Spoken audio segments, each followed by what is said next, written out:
ఫరో స్వరం, అపవాది స్వరం ఏం చెప్తుందంటే, అసలు నువ్వు యేసు ప్రభునే నమ్ముకోవద్దు. మొదట చెప్పింది ఏంటి? ఫరో, నేను మిమ్మల్ని పోనివ్వను, మీరు పోవడానికి వీల్లేదు అన్నాడు. తర్వాత నెక్స్ట్ స్టెప్ ఏంటంటే, మీరు పొండి కానీ దూరం పోవద్దు. కాబట్టి మన జీవితాల్లో మనం చూసినట్టయితే మానవ జీవితం అన్నటువంటిది తను వినేటువంటి ఇన్స్పిరేషన్ పైన ఆధారపడింది.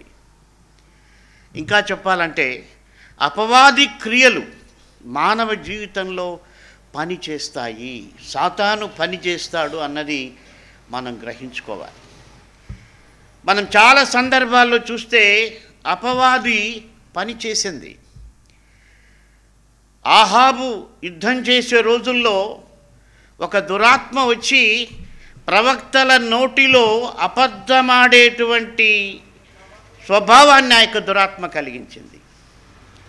దావీదు సౌలు దగ్గర ఉన్నప్పుడు ఆ యొక్క అసూయ అన్నటువంటి ఆత్మ దావీదును చంపటానికి ఈటెను విసిరేట్టుగా చేసింది. కాబట్టి మనకు వచ్చేటువంటి ఇన్స్పిరేషన్ అది దేవుని వాక్యంలో ఉందా అన్నటువంటిది మనం గ్రహించుకోవాలి.